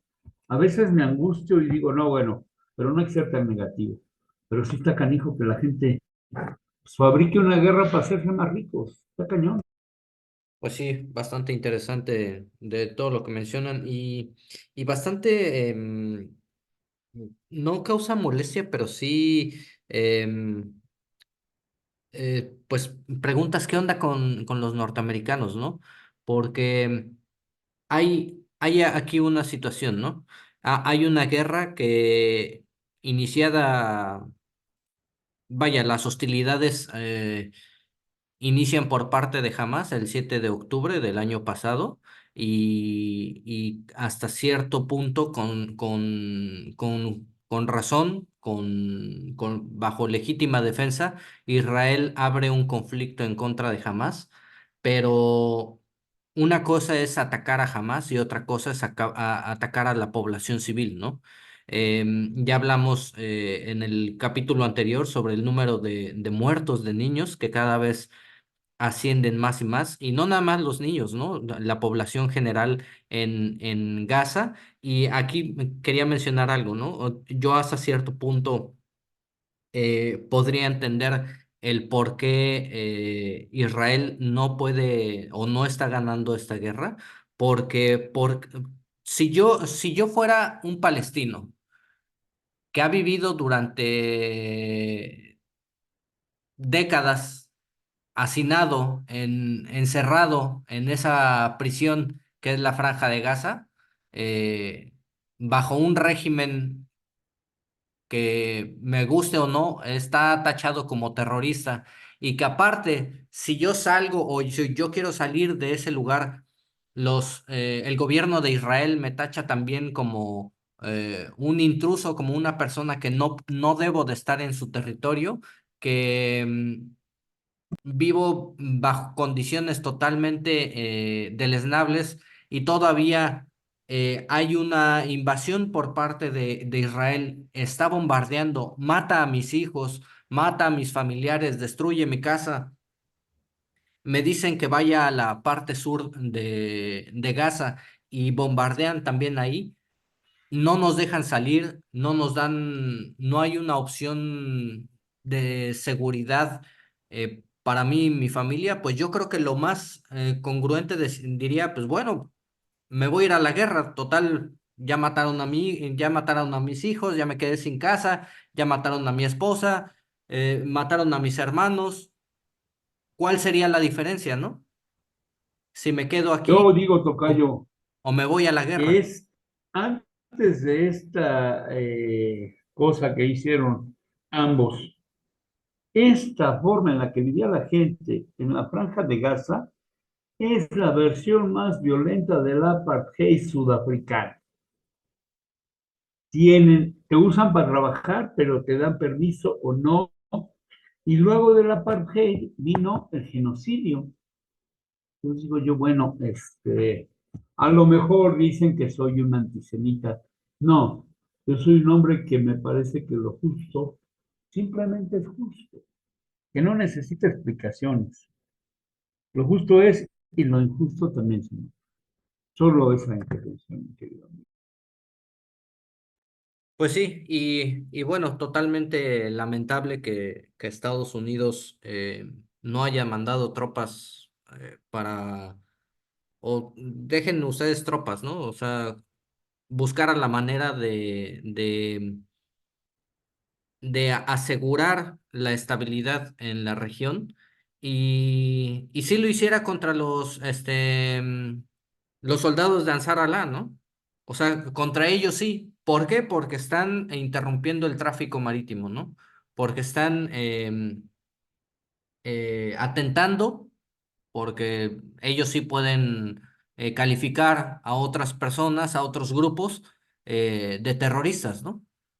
Entonces, creo ahí que es totalmente lamentable lo que está sucediendo en Medio Oriente y pues hay que señalarlo, ¿no? Yo la verdad es que sí, no paro de decirlo, hay que señalarlo y qué bueno que existen este tipo de espacios para, para dar otro punto de vista y no quedarnos con esa idea limitada o fronteriza que a veces nos quieren poner los medios de comunicación, de que, pues bueno, cualquier enemigo o cualquier persona que tiene un turbante, que es musulmán y que no opina como quiere el gobierno norteamericano, pues es terrorista, ¿no? Entonces creo yo que los hutíes están actuando de manera honorable porque estoy seguro que en el momento en el que detengan el bombardeo en contra de la población civil, ahí va a parar el conflicto y tanto Hezbollah va a dejar de atacar, al menos por un tiempo, a Israel, y también los hutíes van a dejar de atacar a los buques eh, israelitas, ¿no? Pero bueno, creo que nos desviamos un poquito del tema. Me gustaría que me mencionaran cuáles son para ustedes, ¿cuáles consideran que son los próximos desafíos para Estados Unidos? Ya estábamos hablando un poquito acerca de su geografía, de su importancia estratégica. Sin embargo, Estados Unidos es un país que tiene dificultades. Ya hace ratito lo estaba mencionando Frank, tiene sus dificultades, no es un país impenetrable, está viviendo alguna situación complicada, ya lo mencionaba ahorita también Frank, la cuestión migratoria, este problema que tiene el gobernador de Texas con Joe Biden. Sin embargo, pues no hay que eh, hacer a un lado, o hay que recordar más bien que se aproximan también las elecciones en este 2024. Entonces también todas estos discursos, todos estos movimientos políticos se realizan para que tengan un impacto electoral, ¿no? O al menos eso es lo que de inicio ellos quieren, ¿no? Que, que al final tenga alguna repercusión electoral y pues bueno, vamos a ver cómo es que terminan esta situación, que pues bueno, no hay ninguna duda de que Estados Unidos se enfrenta a un problema demográfico, también a un problema de consumo de drogas, y por qué no decirlo también en cuestión de narcotráfico, porque así como en México hay grupos delincuenciales, pues ellos generalmente no lo aceptan, pero ellos también tienen problemas graves de delincuencia organizada, si no, ¿cómo llegarían todas esas drogas a su población? Es decir, no es que crucen la frontera la droga a través de los cárteles mexicanos y en Estados Unidos se desintegren como por obra del Señor, ¿no? O por arte de magia, ¿no? Entonces, me gustaría que ustedes me comentaran cuáles consideran que son los desafíos de Estados Unidos. Yo creo que tienen un gran problema interno con su población, con el consumo indiscriminado de drogas. Y yo no voy a andar ahí de moralista, ¿no? Pero están perdiendo lo mejor que tienen, su juventud, ¿sí? Y nos dicen que no mandemos fentanilo, pues si no se los mandamos nosotros, se los va a mandar otro. Y la verdad siempre han sido unos atascados los gringos, perdón, ¿eh? Desde que yo era joven, pues se daban unos pasones y se estiraban. Se venía aquí al norte del país, Sinaloa, Sonora, Baja California, y se ponían hasta el copete. Entonces, yo sí creo que es muy importante que podamos tener. Ellos mismos tienen que cuidar a su población y no justificarse. Y por otro lado, darse cuenta de su papel geopolítico, hasta dónde pueden llegar y hasta dónde no. ¿Sí? Tú tienes que conocer tus límites. Y yo creo que ellos lo que tienen que recuperar es su manejo comercial. Porque en la cuestión de geopolítica, eso que pasó en Afganistán, el otro día me encontré aquí en el metro, en la esquina de mi casa, a unas mujeres y venían hablando y entonces yo ahí voy, una mujer joven muy bonita, y otra joven también, pero no tan bonita. Y les digo, ¿de dónde vienen? Obviamente en inglés, y dicen, venimos de Afganistán. Dije, puta, qué lejos están de güey, ¿en qué hablan? Dice, no, en persa, porque venimos de Afganistán. Luego, suena muy bien, mucho gusto, bienvenidas a este país. Pero la verdad es que, ¿qué onda? La gente salió corriendo de Afganistán porque les quitaron la escalera y los dejaron agarrados de la brocha. Eso no lo puedes hacer porque eres Estados Unidos. Eres el apóstol de la libertad y de la democracia, según ellos. Y bueno, sí han sido, se meten en camisas de once varas. Yo creo que Estados Unidos, aguas con los chinos. Aquí hay una cuestión muy interesante. Los chinos, no, pero los chinos, los chinos, los rusos, que se juntan con los hindúes. ¿Para qué sirve Inglaterra? Y yo veo al inglés que gruñe y dice que va a mandar tropas y a los alemanes diciendo que también van a... Los alemanes quebraron por hacerle caso a la OTAN y al sonso de Biden, porque pues es una sociedad que estaba muy bien y ahorita ya se empobreció. ¿Por qué? Por andar de candil de la calle y oscuridad de su casa. ¿Sabes qué les importa Ucrania?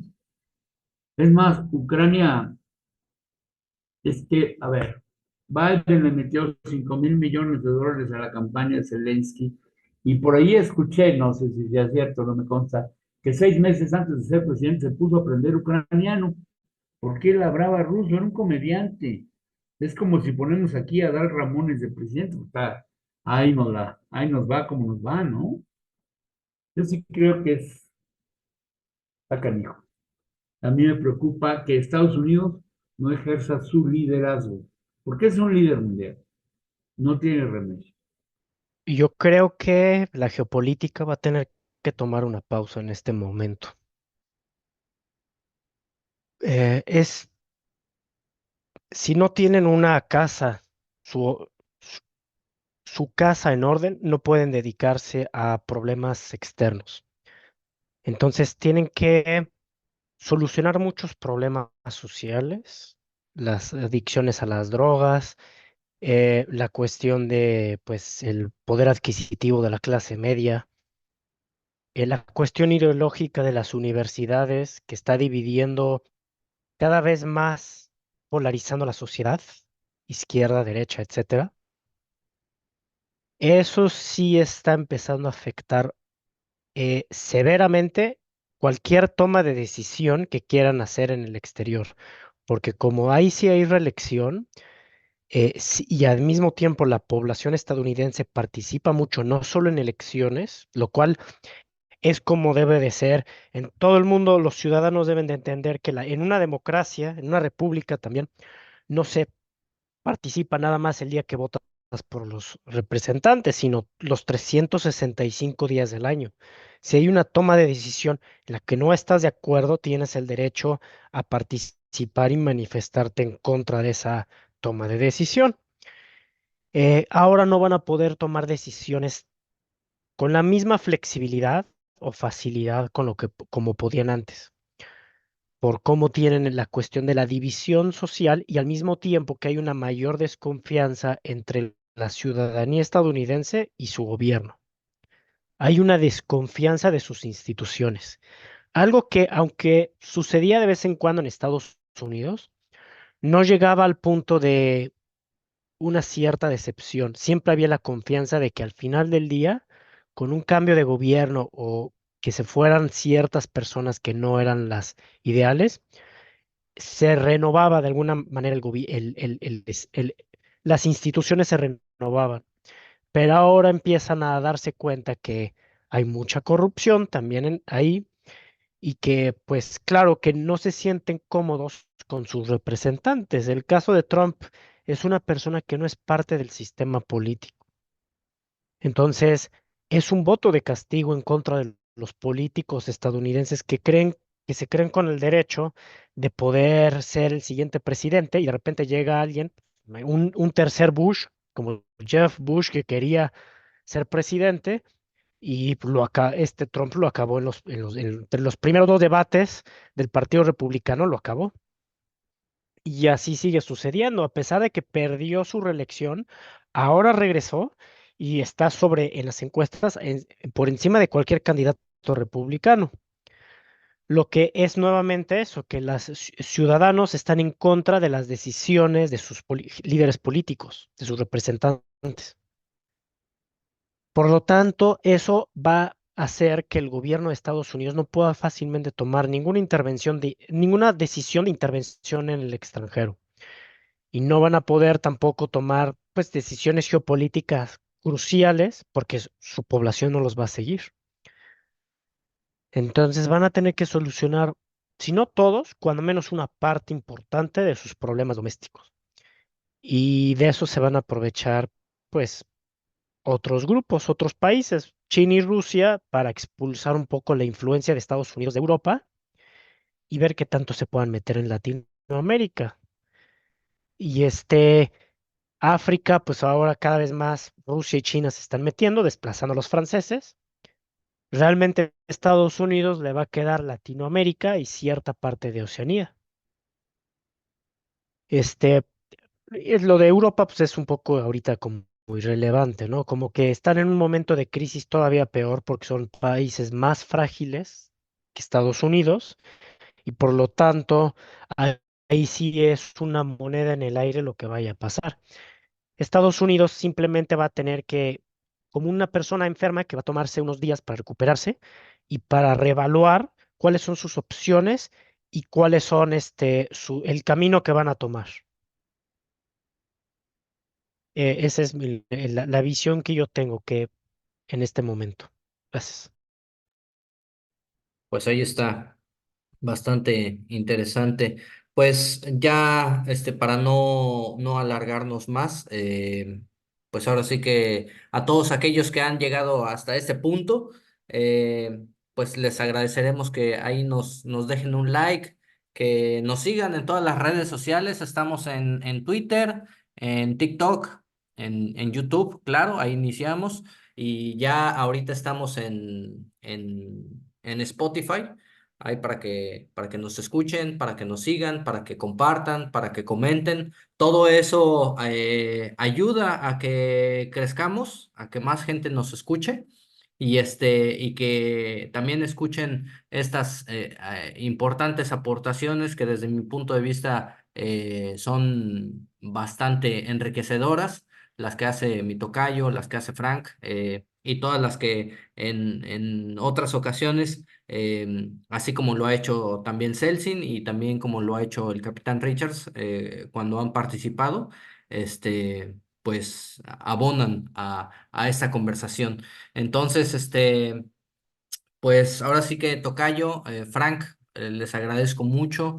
¿Hay algo que quieran mencionar que no hayan dicho en todo el programa? A mí nada más me gustaría como para cerrar esta conversación. Estados Unidos está atravesando un momento, eh, pues una decadencia, yo podría decir que es una decadencia para su hegemonía, es decir, ya no vemos que Estados Unidos es la policía del mundo, ya no vemos que Estados Unidos es el modelo a seguir para todas las democracias. Creo que hoy, más que en otras épocas, se ha puesto en duda. Su potencia bélica, más bien se ha puesto en duda su poder bélico, económico, político y social, y surgen otros modelos, otras opciones que otras naciones están adoptando, como China, como Rusia, como Irán, como la India. Entonces, creo que Estados Unidos, a pesar de que está en decadencia, a pesar de que muchos países se están alineando a otros estados como los que ya mencioné, Estados Unidos está lejos de dejar de ser una potencia, porque sí, quiero ser bien claro con esto. Estados Unidos va a dejar de ser la potencia hegemónica de todo el globo, pero continuará siendo una potencia regional, una potencia que va a continuar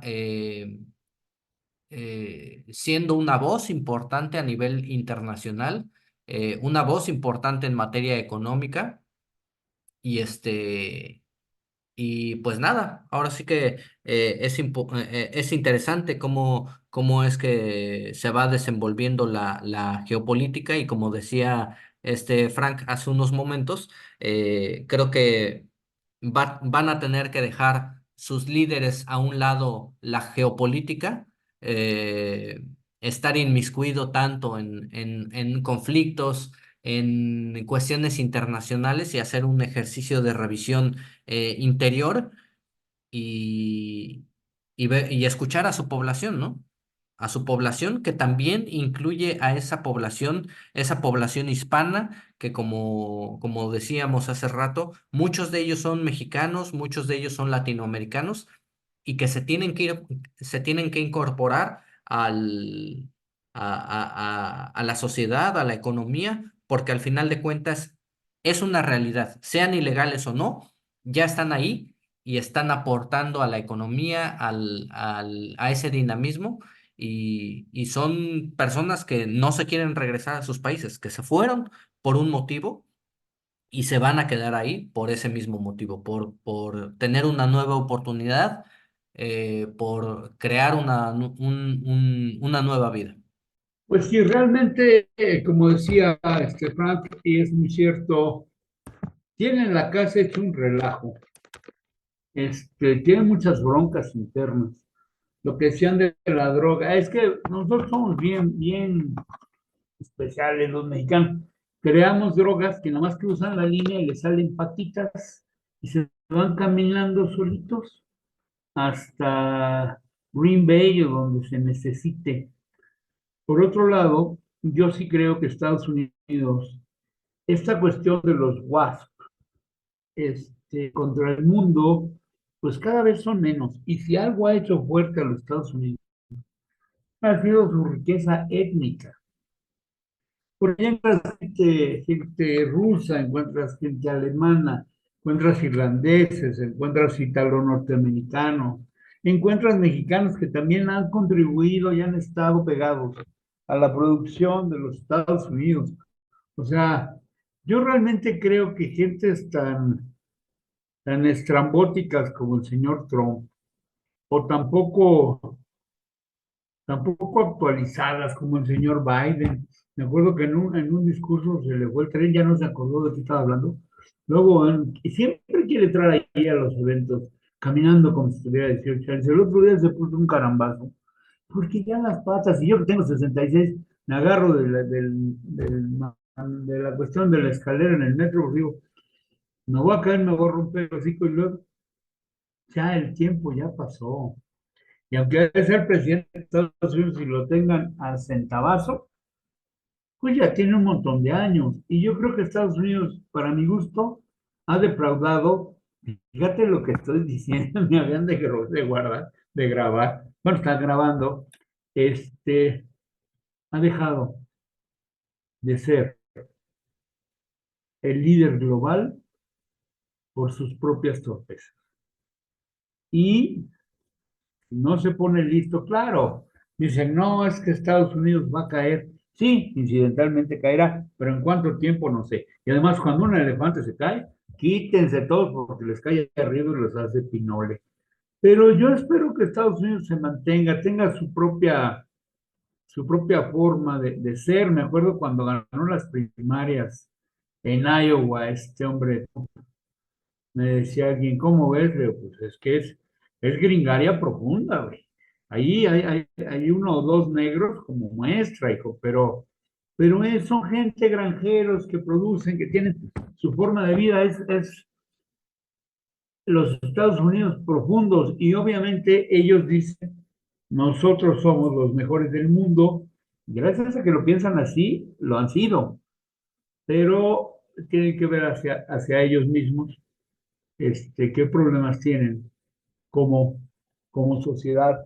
Y yo creo que si ellos se acercan a nosotros y trabajamos juntos, yo creo que sería una venturosa unión.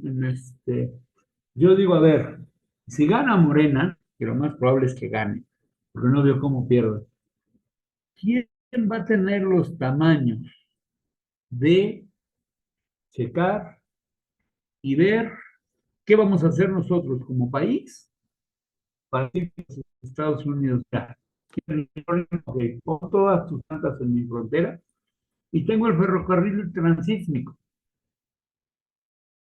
porque la gobierno se vacía cada vez más. Y yo digo, es nuestra oportunidad, porque este país vivió de la nacionalización del petróleo, desde Cárdenas hasta López Portillo. Y López Portillo hizo todo lo que pudo para romperle los hocico al petróleo. Eso me queda claro.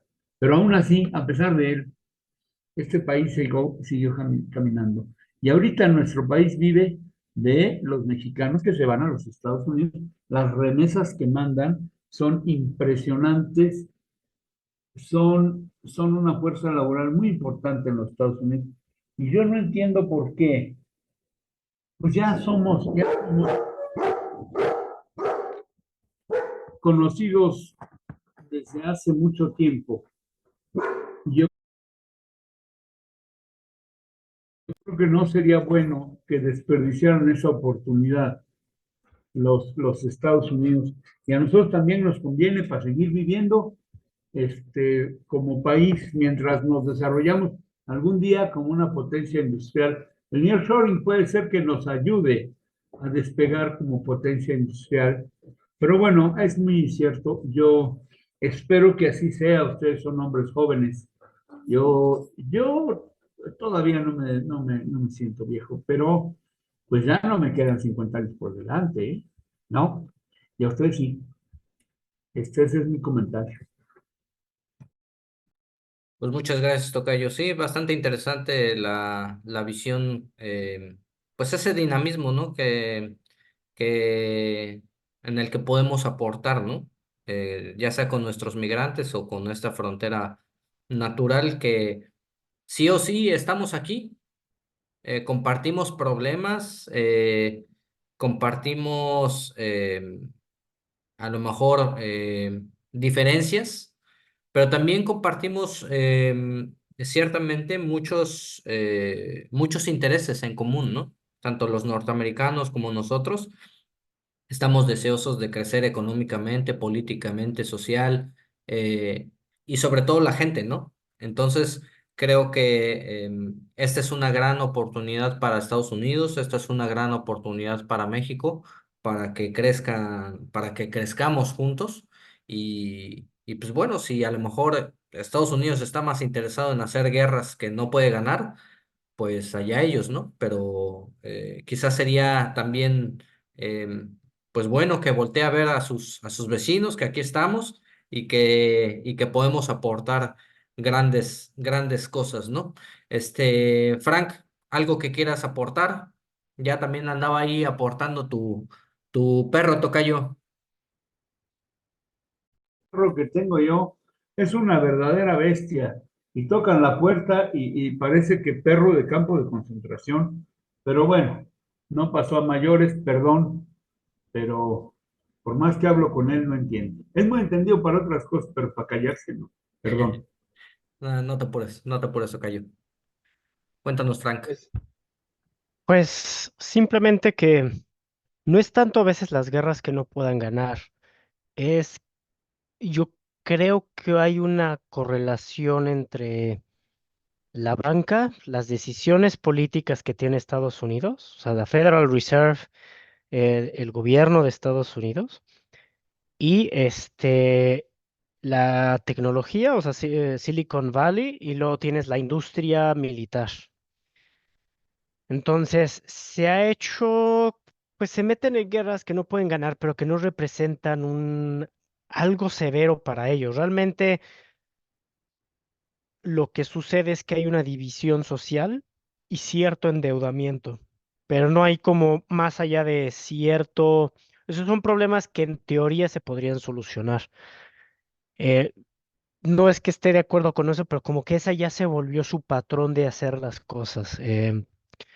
tiene que cambiar. Van a seguir siendo, es que sí van a ser hegemónicos mundialmente, pero ya no van a ser el único hegemónico ni el hegemónico absoluto. Entonces van a ser más como lo que los romanos llamaban un primus inter pares, un primero entre iguales. Entonces va a haber naciones que van a dominar regionalmente, pero que no necesariamente van a tener proyección internacional.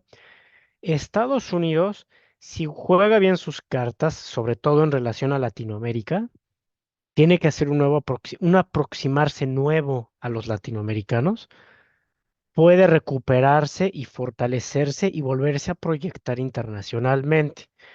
Pero si hace las relaciones con Latinoamérica son como eran en el siglo XIX, un poquito de dominador con dominados, no le va a salir bien. Entonces, pues sí va a tener que haber unos ciertos cambios de mentalidad y de estrategia y de cómo hacer las cosas.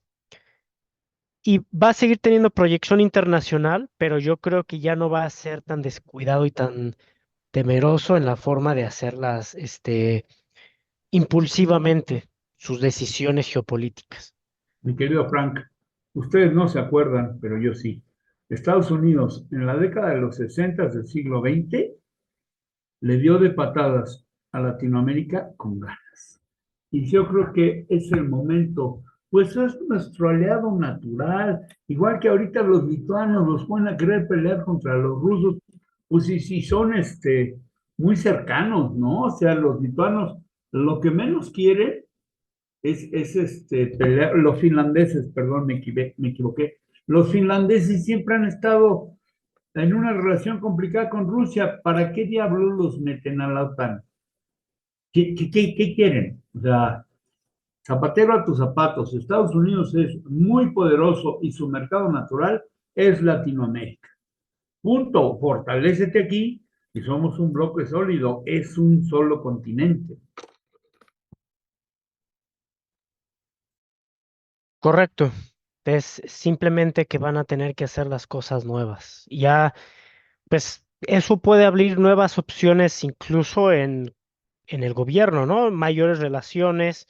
Quieren solucionar el problema de migración, pues a veces no es desestabilizar gobiernos, sino estabilizarlos y crear y promover que se haya un desarrollo para ampliar la clase media en Latinoamérica. Y eso es, parte lo puede hacer Estados Unidos, pero parte también lo pueden hacer las élites latinoamericanas presionadas por Estados Unidos, si se les da acceso al mercado americano. Entonces, ahí hay una cuestión de saber negociar, ¿no? Y esto sería pues un área de oportunidades interesante para Latinoamérica porque entra en la estructura más dinámica de desarrollo social y de una sociedad que ha existido en los últimos siglos, que es Estados Unidos. ¿No? La capacidad de movilidad social, capacidad de estudiar, etcétera. Ningún país ha logrado eso para su ciudadanía como Estados Unidos. Entonces, sería bueno que hubiera esa apertura y si van a hacer una cierta presión geopolítica, que sea para bien y que sea precisamente para estabilizar. Ese es mi último comentario. Gracias. Pues ahí está, ahí para que ustedes nos digan qué es lo que les parece, qué podrían abonar a esta conversación, porque si bien es cierto, no somos dueños de la verdad, no, podemos tener nuestros errores, nuestros aciertos. Este, si llegaste a este punto, déjanos un comentario, coméntanos qué te pareció el programa. Y pues nada, yo con esto ya finalizo mi aportación. Si quieren mencionar algo más, Tocayo o Frank, ahorita es el momento, y si no, daríamos por concluido con el programa. Yo les agradezco a ambos su juventud, su sapiencia y desde luego creo que es importante que este programa se escuche, como dices tú, que se escucha hasta Asia Central y demás. Pues qué bueno, tratamos de hacer el mejor análisis sin tener banderas predispuestas, y la geopolítica es así. La geopolítica es lo que mueve al mundo. Es lo que realmente hay que ponerse vivos, porque la política, pues bueno, los políticos en todo el mundo son lo mismo, desgraciadamente. Gracias, Tocayo. Yo estoy muy agradecido por esta oportunidad para hablar y pues adelante. Muchas gracias por todo. Pues nos vemos próximamente en otro capítulo de Estrategos, tablero de ajedrez geopolítico. Y ya saben, siempre estamos dispuestos a escuchar. Gracias por escucharnos hasta este punto y nos vemos hasta la próxima.